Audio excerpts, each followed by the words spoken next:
Assalamualaikum warahmatullahi wabarakatuh. My name is Andi Aliefia. You can call me Via. Today I want to explain about history of literature, Geoffrey Chaucer. Okay, first the table of the content. Chapter 1 is introduction. Chapter 2 is biography of the author. Chapter 3 is the work. And the last chapter is the selected work. Okay, first, the chapter 1 is the introduction. So, Chaucer was born in London, most likely in the early 1340 years. By some accounts, including his momentum, he was born in 1343. Through the precise date and location remain unknown. The Chaucer family offers an extraordinary example of upward mobility. So, Chaucer has a great-grandfather was tavern keeper.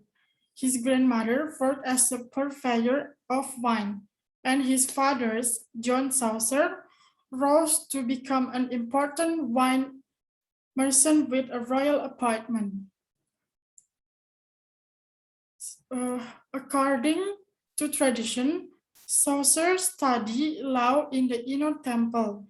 At this time, he became a member of the royal court of Edward III as a valet de chambre yeoman or esquire on 20 June 1367, a position which could entail a wide variety of tasks. His wife also received a pension of court employment. He traveled about so many times, and at least some of them in a role as a valet. And the next one is the chapter 2, biography of Arthur. Geoffrey Chaucer, born in 1347, 25 October, was an English poet and author. Widely considered the greatest English poet of the Middle Age, he is the best known for the Canterbury. He was the first writer to be buried in what has since come to be called Potts Corner in Westerners Abbey.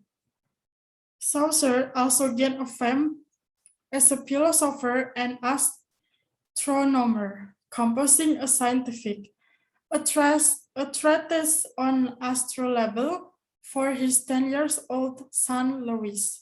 He maintained a career in the civil service as a barricade counter, diplomat, and member of parliament.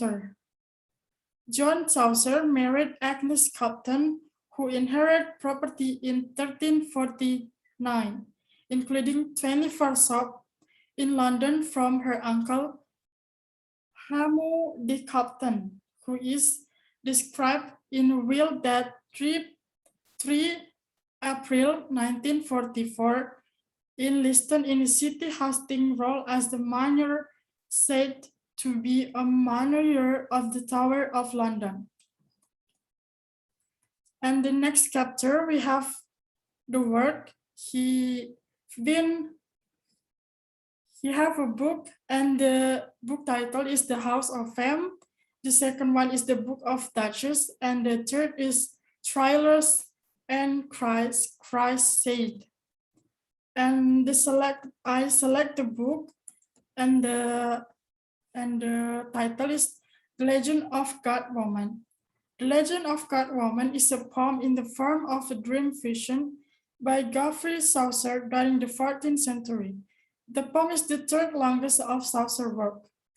The prologue describes how Chaucer is tormented by the god of love and his queen, Alceste, for his work such as Troilus and Cressida.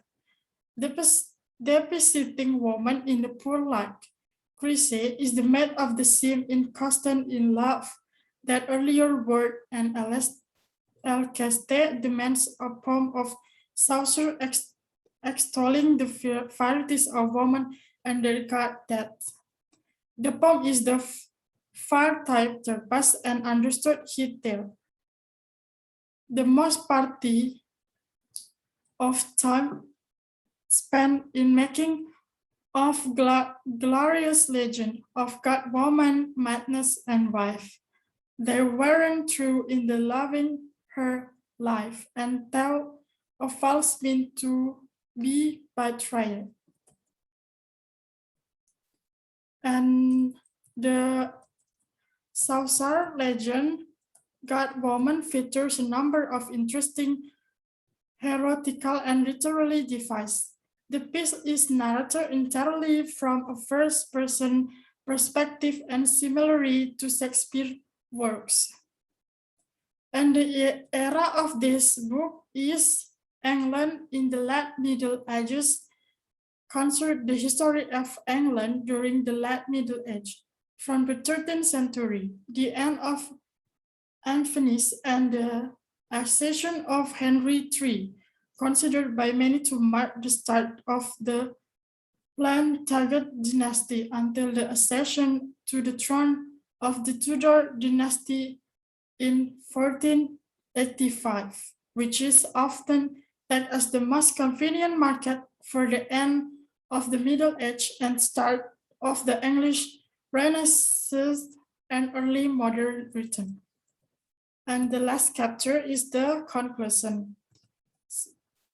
The conclusion is a paper, is the type of scientific writing that discuss one certain problem as the day of the literary review or field study. The book is a collection of the papers or other materials bound together at the point and containing text or picture. Thank you so much for watching. Wassalamualaikum warahmatullahi wabarakatuh.